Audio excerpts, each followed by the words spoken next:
What is up, everybody? Welcome back to the Tomatoito Boxing Show. And let's talk about the big event that took place this past Saturday night out in Northern California. It was out in Fresno, California.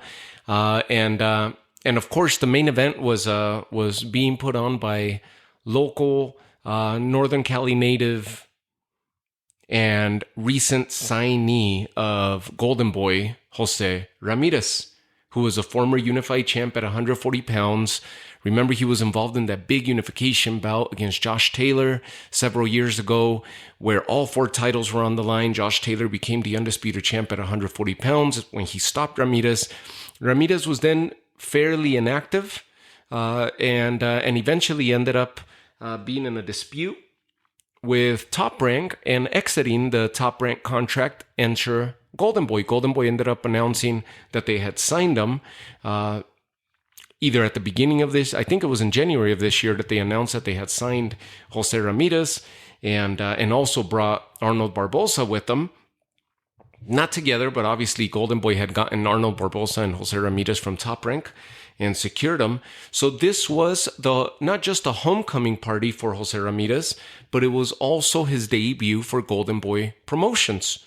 Jose Ramirez was going to be in action, or was in action, against Cuban fighter Rances Barthelemy, who has been involved in some snooze fests, but is a very talented fighter, has a high boxing pedigree, the Cuban style boxing pedigree, and had an awesome record coming into this fight. He was coming into this fight with a 30 victory, 2 defeats, and 1 draw. His 1 defeat of Rances Barthelemy came at the hands when he ran it back against Kiro Relic. He defeated Kiro Relic in 2017. And 7-8 months later, they ran it back because it was a decent fight. And Kiro Relic gets the unanimous decision, handing Rances Barthelemy the first defeat of his career. Rances Barthelemy has been in there with huge names and has victories over huge names, having defeated Antonio DeMarco, having had 2 fights against Rances Mendes, where it was a no contest the first time they faced each other, and the fight was called in the second round, and then they went back and ran it back in 2014. What was it, 6 months later, half a year later, and then Barthelemy gets the unanimous decision win against Rances Mendes when they ran it back in July of 2014. Listen to those years. He's been around for a long time. He turned pro in 2009. Victories over Highland Williams Jr., Arash Usmani, Rances Mendes, like I mentioned, Antonio DeMarco, Mickey Bay, Denis Shafikov. The victory over Kiro Relic, and then runs it back with Kiro Relic and gets the first defeat of his career. Came back in his very next outing to knock out Robert Frankel. His sole draw of his record of his career he shares it with Robert Easter Jr. And that was one of the snooze fests that I'm talking about. Came back to beat Ali Rivera. Was stopped by Gary Antoine Russell in the 6th round when they faced off against each other in 2022. Came back to beat a prospect May of last year in Omar Juarez, who was 14-1 stepping into the ring. And then his showdown with Jose Ramirez. That led him into this fight with Jose Ramirez this past Saturday. Now, Omar Juarez, the only fight that Barthelemy was active in 2023. Gary Antoine Russell, the only fight that he had in 2022. Gustavo Vittori, a TKO victory for Barthelemy. That was one of 2 fights that he had in 2021. Did not fight in 2020. Had his draw against Robert Easter in 2019. That was the sole fight of that year. In 2 fights in 2018, his defeat with Kiro Relic and his TKO victory over Robert Frankel. So if you think about it, he's been fairly inactive, fighting at a bare minimum each one of those years. Jose Ramirez was no exception. He had 1 fight last year, and that was against Richard Comey, where he stopped Richard Comey in the 11th round. He had 1 fight in 22 against Jose Pedraza, where he got the unanimous decision win. He had 1 fight in 21, which was the big undisputed showdown with Josh Taylor. He had 1 fight in 2020 against Victor Postol, where he gets the majority decision win.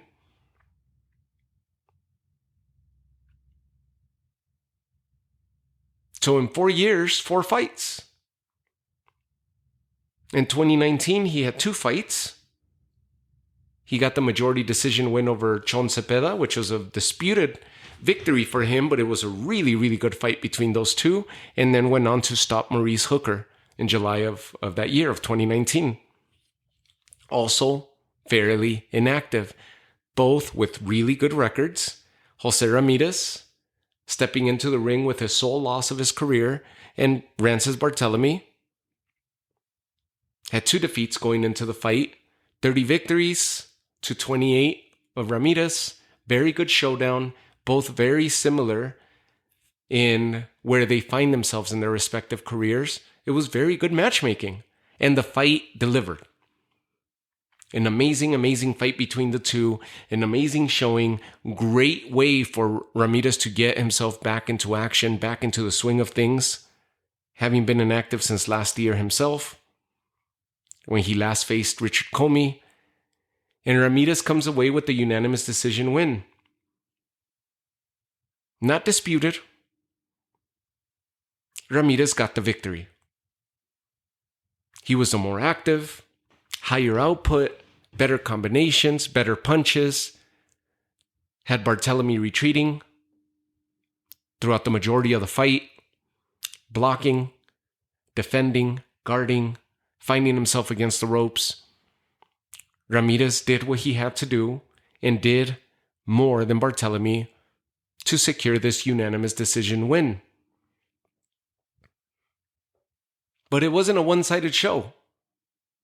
Everything I just told you doesn't mean that it was just a one-sided sweep by Ramirez. Barthelemy possesses so much power in the left hand that he hurt Ramirez and nearly knocked him out.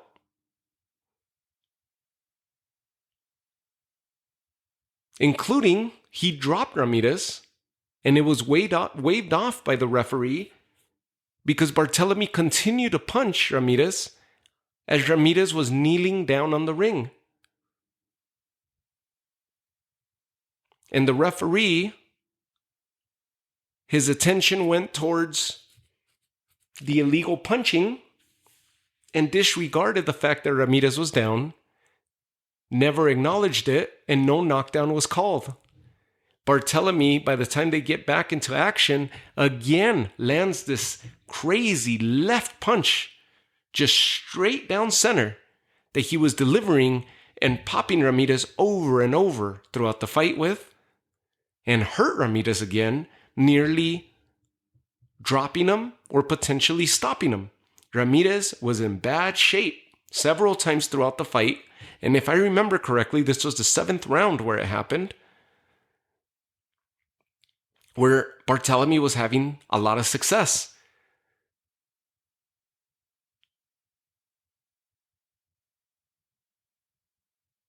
Very, very good showing by Rances Barthelemy.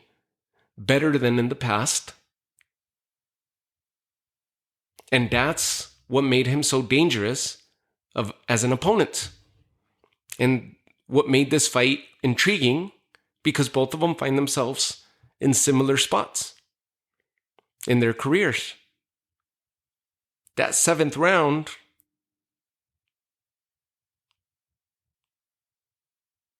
it may have been even earlier. I may be getting my rounds wrong. It may have been earlier, and I almost want to say that it was the third round. If it wasn't the seventh, it was the third. I would have to go back and watch the fight. It may, and I'm almost positive now that I'm starting to think about it. It may have been the second or the third round, where Barthelemy was just getting the best of Ramirez with that punch. I think it was the third round. Barthelemy ended up landing those punches, and that succession happened that I'm telling you about. Nonetheless, for Barthelemy, even though he gets the loss, unanimously loses in the judge's eyes. But for us as spectators, we know that he possesses a lot of power in the left hand, that he's going to be a tough test for anybody going forward at 140 pounds. Yes, Ramirez remains on the victory, on the up and up. But he did raise some questions, even though he did get dropped, even though it didn't get counted. He got hit hard. He answered. He continued. He fought through, came away with the victory. But for whoever steps in the ring with them, we've seen Ramirez shaken like this with Chon Cepeda, obviously with Josh Taylor. We've seen him get hit and get rocked. And here he is against Rances Barthelemy getting rocked again. The crowd were on their feet and nearly saw this homecoming party disrupted by the Cuban missile being delivered from one Rances Barthelemy. He nearly spoiled the party. Ramirez gathered himself and pulled out the victory. Fun fight. If you didn't get a chance to see it, go watch it. Hell of a fight. Hell of a fight between these two. So Ramirez is now in line and wants to challenge whoever has a title at 140 pounds. The WBC title should be vacant, but because of that whole weight miss by Ryan Garcia, even though Devin Haney lost, it looks like the WBC is going to leave the title around Devin Haney's waist, which usually, since he lost, that title should be vacant, the way that the sport has ran. But the WBC does whatever the hell they want, and they know that Haney is a money fighter, and as of now, that title's not vacant. They still have it around Devin Haney's waist. Ryan Garcia, Goldenboy fighter, should be a fairly easy fight to make with Ramirez. There's Arnold Barbosa, who's at the same weight, who had a horrible showing as the co-main event of Ryan Garcia, Devin Haney, who lost his fight against Sean McComb and needs a really good performance in his next fight to erase that performance that he put together against the Irish fighter. That would be another fight where Goldenboy could put both of them together. Being that they're Goldenboy's newest signees, very unlikely that they're going to face them off against one another right away. We have Pitbull, who derailed Rolly Romero. He's a champ. We have Subriel Matias, who's going to be fighting Liam Perro. We have Teofimo Lopez. So from there is going to be probably another top name. Maybe a Ramirez Regis Prograis fight that never happened. That was supposed to happen. Maybe that'll be an interesting one to make. And one that could be made now, as both of them are lining up to try to get back into title contention. There's Josh Taylor and Jack Catterall, who are going to be involved in their grudge match later in May.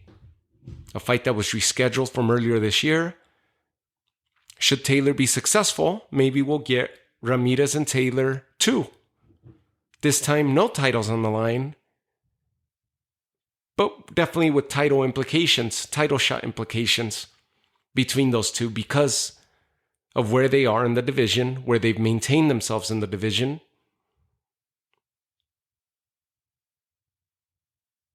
And their draw. For Rances Barthelemy, he's not out of the conversation yet. he's a couple victories away from getting himself back in there. Still a very good record, very good performance against Jose Ramirez in a decision loss.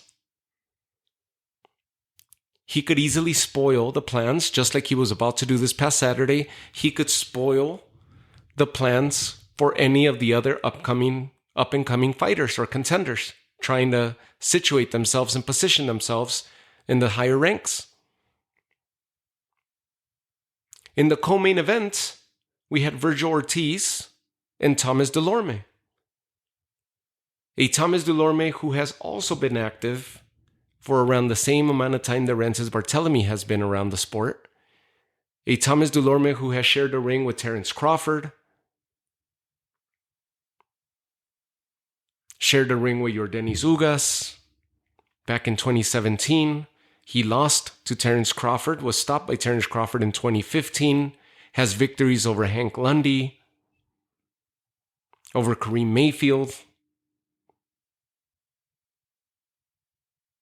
victories over DeMarcus Corley. And in the back end of his career, Thomas Dulorme has been amassing and piling up losses. All his defeats have been against name opposition. His first defeat came at the hands of Luis Carlos Abrego, where he was stopped by Terence Crawford, lost a unanimous decision to Yordenis Ugas, had a draw with Jesse Vargas, lost to Jamal James, Eimantas Stanionis, Jaron Ennis, he was knocked out in the first round, and now knocked out in the first round by Vergil Ortiz as the co-main event of this Ramirez Barthelemy card. A beautifully delivered shot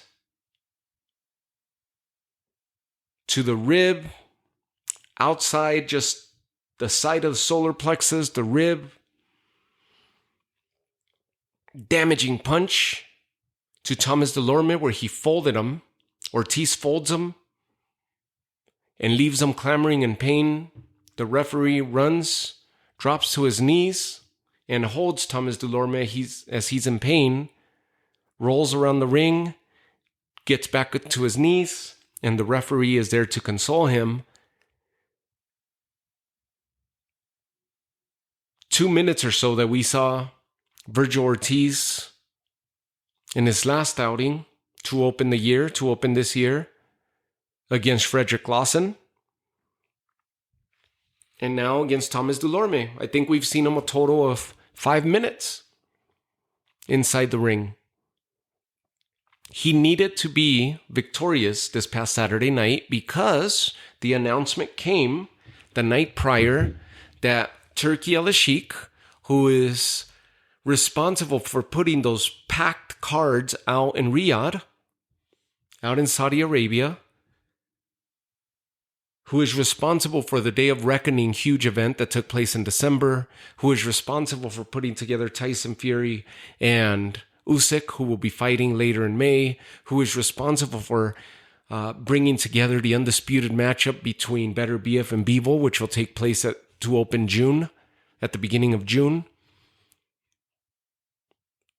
Responsible for this card with Joseph Parker and Zhilei Zhang that we just witnessed not that long ago, where Nick Ball and Ray Vargas fought to a split decision draw. Ray Vargas walked away with his WBC 126-pound title. And on that same undercard, in Israel Madrimov, who stopped Kurbanov to become the WBA super welterweight champion, Kurbanov and Madrimov fought for the WBA vacant title that once belonged to Jermell Charlo, who was the last undisputed king at 154. All these titles became vacant after he moved up to challenge Canelo for his throne, was unsuccessful, has not defended any of the other titles or been in talks to defend any of the other titles, has been away from the sport, dealing with personal matters, and all his titles were stripped. Tim Tszyu took over one, the WBO, if I believe. The WBA was vacant. Madrimov beats Kurbanov, stops him in the 5th.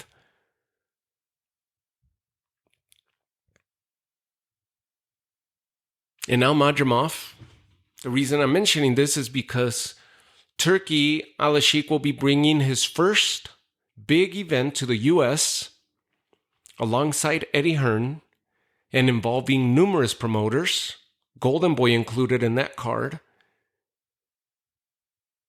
And he's going to main event in Los Angeles with his opening U.S. debut, pinning Israel Madrimov, the newest super welterweight champion at 154 pounds, pinning the champion against one Terence Bud Crawford. This card's going to take place in August. And the co-main event is going to be none other than Tim Tszyu, who was in that bloodfest, in that bloodbath of a fight against Sebastian Fundora, where Sebastian Fundora was crowned the new champion.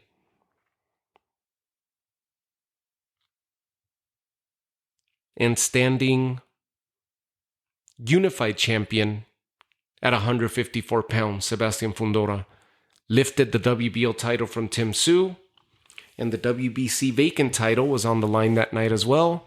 Fundora is your unified champ in that division. Madrimov, the WBA champ. Terence Crawford will be in action. Talks were that Terence Crawford was in line to face Tim Tszyu.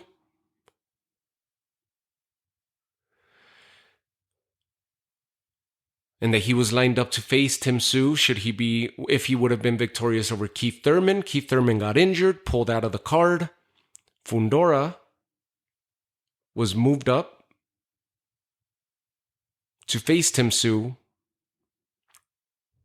with the call of a lifetime, and answered the call, delivered, and came away as as the unified champ of 154 pounds with his decision victory over Tim Tszyu. Tim Tszyu will be on the co-main event of this Madrimov-Bud Crawford card, facing off against none other than Vergil Ortiz. We've seen Vergil Ortiz a total of 4 minutes, maybe 5 minutes, if we do the math properly,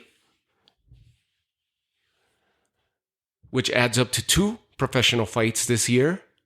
And that will be his 3rd fight of the year against Tim Tszyu. He stops Frederick Lawson in the 1st, and now stopped Thomas Dulorme as the co-main event this past Saturday on the undercard of Ramirez Barthelemy. So Vergil Ortiz needed to win, and he did. And now he is headed to that big card being held in LA come August.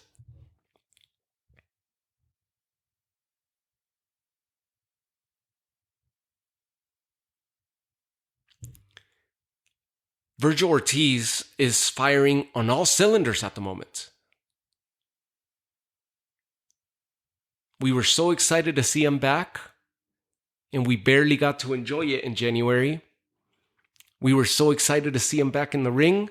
He has a huge following, and he is looking scary. He has scary power, very calculated, very mitigated in his approach, very careful in his delivery. And when he punches, he damages. In my opinion, Tim Tszyu and Vergil Ortiz, let alone that they would main event their own card any day of the week, that will be my main event. More so than the Bud Crawford-Madrimov fight. Vergil Ortiz and Tim Tszyu is a you pick 'em type fight where people will be divided, people will be excited, people will be tuned in, on their feet, waiting for that bell to ring. Who knows who's going to win that fight between these two?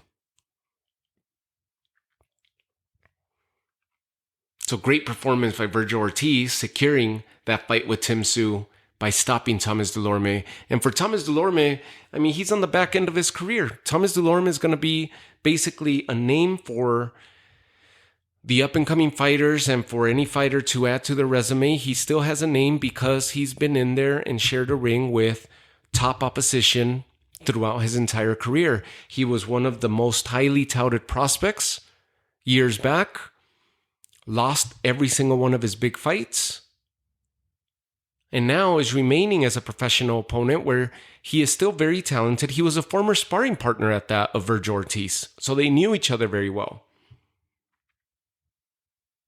But Thomas Dulorme is going to be that.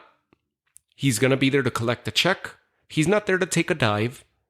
He's still a very, very good boxer, but he's been stopped multiple times now, left in his tracks, clamoring in pain.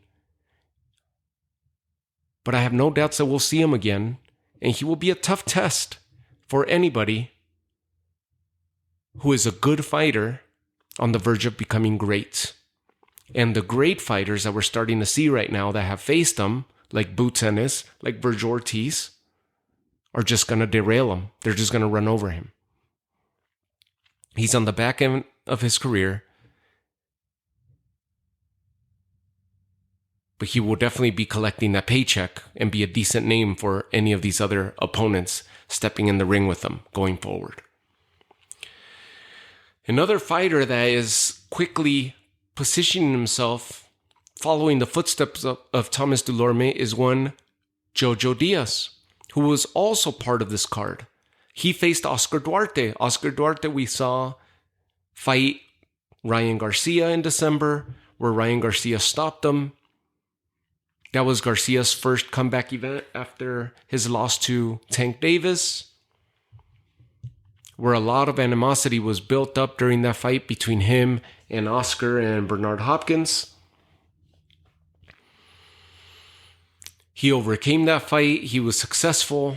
And then came the Devin Haney fight and the amazing performance that he had against Devin Haney just a week or so ago. He now finds himself at the top of the sport. Ryan Garcia does. And Oscar Duarte proved that he was a hard puncher and a threat for anybody that shares the ring with him. And that was the case against Jojo Diaz.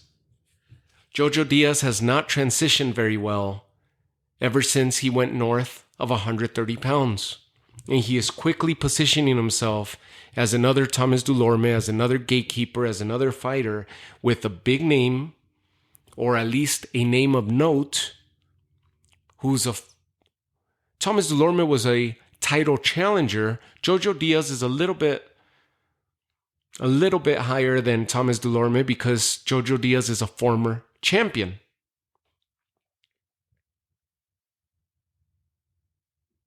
But he has amassed, I believe, 4 or 5 losses now.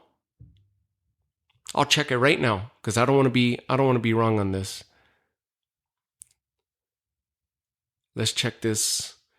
I mean, I could name you the losses, but let's make sure that we're looking at his resume so I could give them to you in order.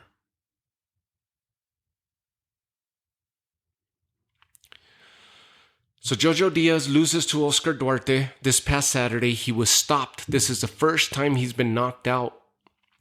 The referee stepped in, waved the fight off, and this was considered a 9th round knockout. Oscar Duarte victorious, improves to 27-2. Jojo Diaz picks up the 6th defeat of his career. He loses to Duarte. He loses to Jesus Perez. That was in February of this year. Another heavy puncher. He loses to Mercito Gesta. He loses to William Cepeda. He loses to Devin Haney. He had an amazing record, with the only loss to his career was a unanimous decision win or a unanimous decision loss at the hands of Gary Russell Jr. back in 2018 when they faced off against one another at the 126-pound division. Since then, he continued on his winning ways. The fight that everybody wanted to see run back was him against Tevin Farmer. Never happened. He had a draw with Shavkat Rakhimov, where Jojo Diaz lost the title on the scale. Rakhimov was in line to win the title. Fight ends up being declared a draw. A lot of people felt that was a gift for Jojo Diaz, where it was deemed a draw rather than a loss.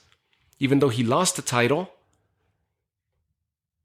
he was still somewhat victorious because a lot of people thought Rakhimov did enough to have come away with the victory that night. Diaz moved up to 135, was successful against Javier Fortuna. And that was a fun fight between Jojo Diaz and Javier Fortuna. And with that victory, Jojo Diaz announced himself as a legit contender at a lightweight division, at the 135-pound division. The next fight, he faces Devin Haney. Remember, Jojo Diaz, after Javier Fortuna, began calling out Ryan Garcia, wanted that Garcia fight, kept telling Goldenboy, put me in the ring with Ryan Garcia. It never happened. That would have been a great fight for both fighters, especially if it was held in LA.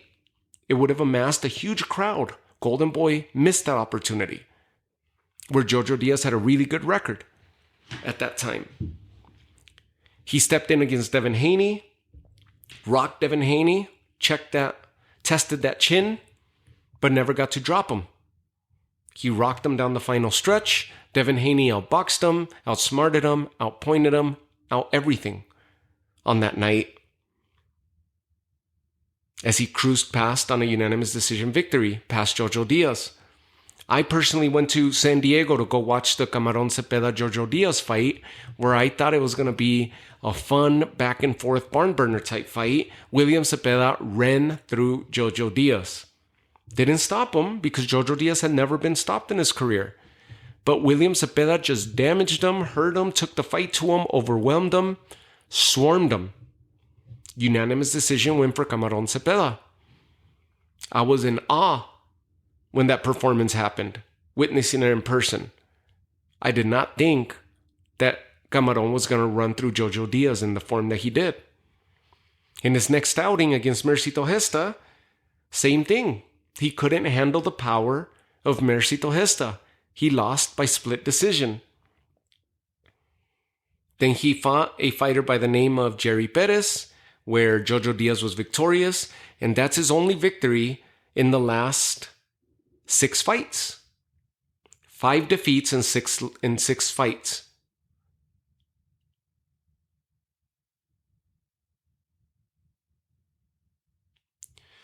Jojo Diaz is quickly not just becoming a gatekeeper, but he's just going to be a name of note, a former champion for people to continue to add to their resume if he continues to campaign at these higher weights. It is very evident that Jojo Diaz's power did not follow him when he went north of 130 pounds. He still possessed very good power at 130 pounds. Obviously, he had good power at 126 pounds. And he was at the top of those divisions. He had a successful debut at lightweight against Javier Fortuna.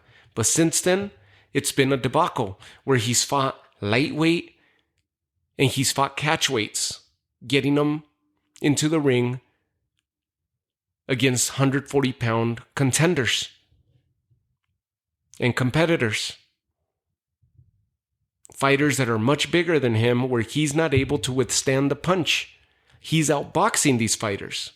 That's where the glimmer of hope lies on behalf of Jojo Diaz. Where Jojo Diaz, including in this fight with Oscar Duarte, a flat-footed fighter who attacks in spurts, throws 6-7 punches downrange whenever he does attack, and especially at the body, because he's a body snatcher. But other than that, he's just standing there, and Jojo Diaz was outboxing him. Jojo Diaz, in my opinion, was leading in this fight on the scorecards. He would have won a decision, in my opinion.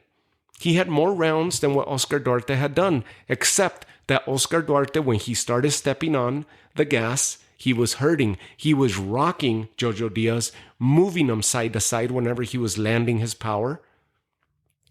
And that was the evidence that Jojo Diaz cannot handle these heavier fighters. Even though it's at a catch weight of 138 pounds, Oscar Duarte fights at 140 and could very well fight even higher than that. He's just a wall of muscle. So was Jesus Perez, his last opponent.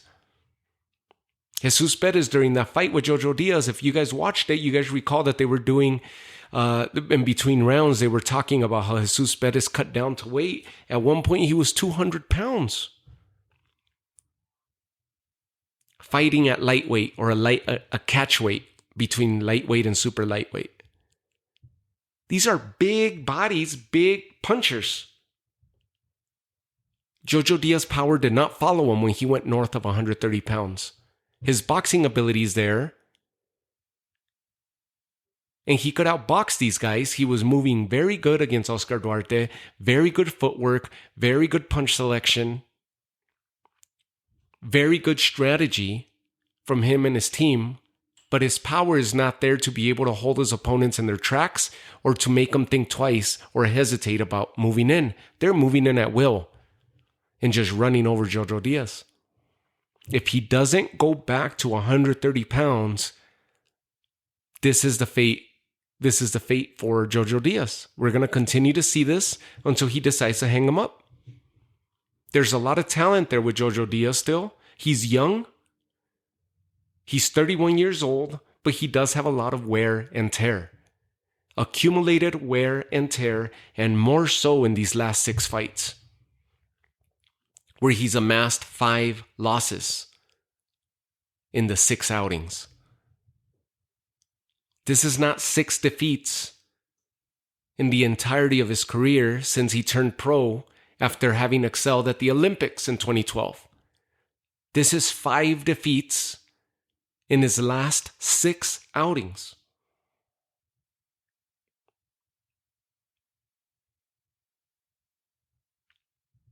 In my opinion, Jojo Diaz, now that he's back and he's very vocal about getting his life back together, being on the straight and narrow, having his diet in check, being fully focused, fully zeroed in on the sport.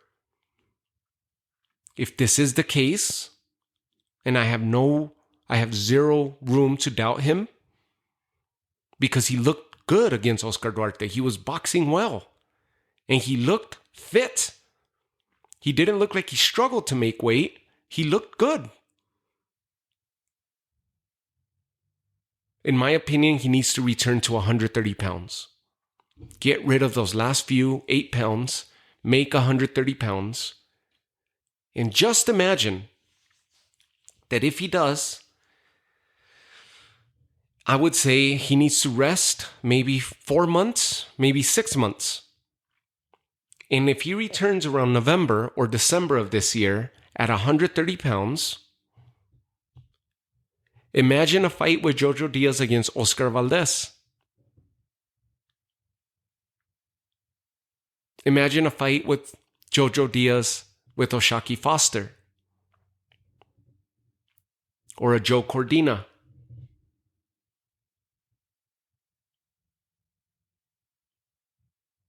Maybe even an Alacran Burchelt, who is between 130 and 135. Former champ. Maybe even a Jamel Herring, who is another former Olympian. Just imagine those fights. Those would be huge draws. And likely for Jojo Diaz to pull off those victories. Because he's just not able to compete with these bigger bodies. Heavier punchers. His power did not follow him. His ability's there. His chin is there. And if he's able to deal with that much onslaught as these heavier fighters have put on him, and he's able to deal with it, even though he got stopped on this one, waved off by the ref, he would have kept fighting on. If it was up to him, it was the mid to late in the 9th round where he would have finished that round and answered a bell in the 10th. Because he even threw his arms up looking at the ref like, why are you stopping it? He's not used to being stopped. He's not used to quitting. He's not a quitter. He just can't deal with this much power coming at him with these bigger bodies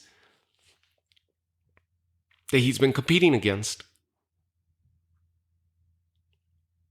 In my opinion, he needs to return to 130 pounds. And if he does, you can mark my words that he will get numerous victories under his belt once again and get a little win streak going for himself again. Now that he's fully focused and zeroed in as he finds himself on the back end of his career, I think he could still have a really good run at 130 pounds. The last card that we want to talk about, or a last fight that took place in this card, was Marlen Esparza against Gabriela Alanis. Marlen Esparza had 4 titles around her, the ring title and 3 of the 4 belts with her. She ended up being successful against Alanis in their first fight, where the judges saw it her way.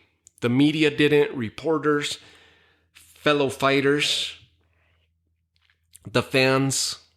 Everybody felt that Alanis had done enough to have beat her, but it was such a fight where there was very little to pick from. Marlen Esparza felt that she did enough defensively to dodge and mitigate the onslaught of Alanis, the attack of Alanis with her defense, and didn't really do much to cement her victory on that night, even though she walked away with the decision and retained her titles. She got the majority decision in that fight last July against Alanis, and the judges were basically out to give her the victory. A 99-91, one judge, Lisa Jampa, actually had it a draw, and the Esther Lopez had a 97-93, so the majority decision went to Marlen Esparza, where she retained her WBA, WBC, lifted the title from Alanis. She walked away as a WBA, WBC, WBO, and ring champion. Marlen Esparza did. Well, the dispute was in. Alanis's team disputed this. The WBO stood in the way of Marlen Esparza being able to continue her career and seek a different opponent, a higher payday, and potentially avenge a showdown against Anies Estrada, or avenge her grudge match against Anies Estrada. The WBO threw a wrench on those plans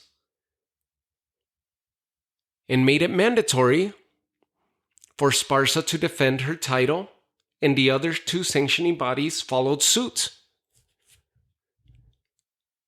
And they mandated this fight to happen, the rematch to happen with Alanis. Marlen Esparza was just very smug. In the press conference in the lead up to the fight, very unprofessional. Her remarks, she was just out there with a lot of disdain.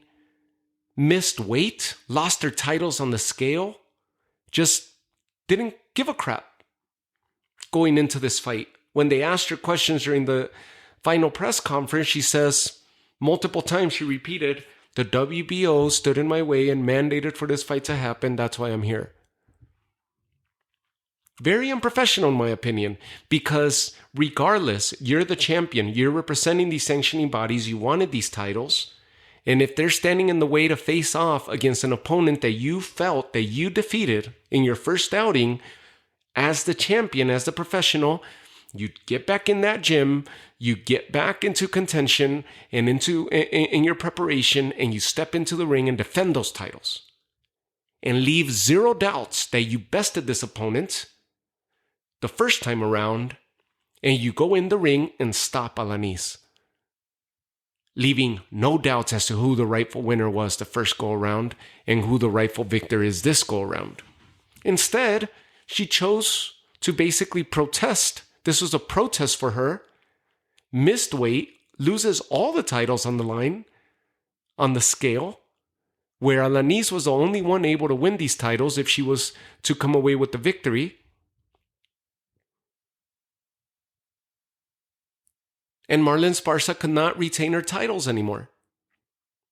Very unprofessional. If she would have stayed professional and not gotten in her head thinking that she's a bigger superstar than she is, she would have been on the brink of unifying this entire division at 112 pounds, and getting herself into a big payday rematch against Xenias Estrada, who is at the top of the sport at the current moment.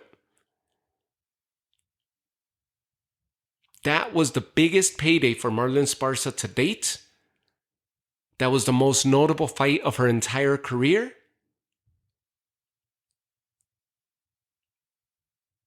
And it would have been twice as big. All she needed to do was remain professional going into this fight.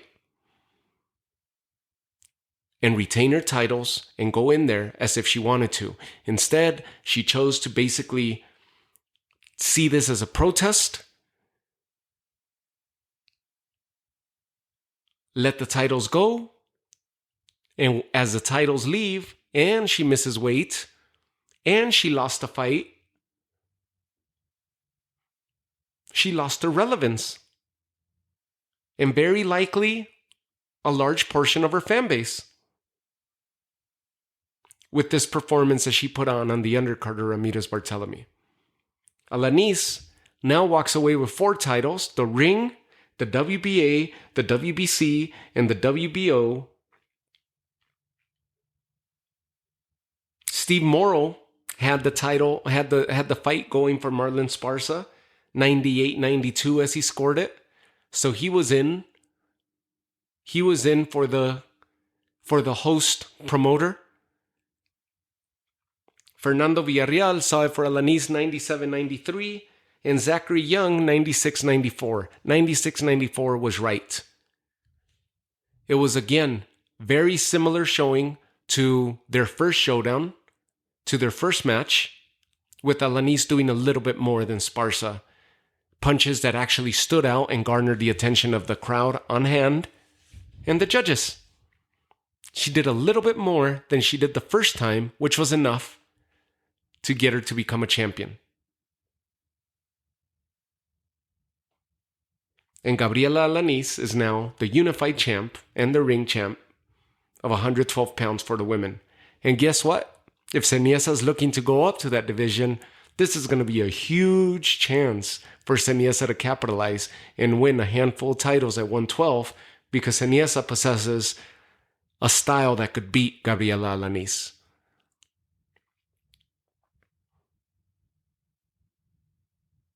Very, very interesting the way that the landscape played out there. And it sucks that the team did not coach and get into the ear of Marlen Esparza a little more to get her to do the right decision coming into this fight. Both in preparation, in speech. She has basically removed herself from the conversation in women's boxing and women's champions. And that was it. Long episode. A lot happened on this card. A lot to look forward to. On the weekend that followed suit to the huge mega event between Ryan Garcia and Devin Haney. It was somewhat of a mellow Saturday night, but an entertaining one at that. So we'll see where these fighters go.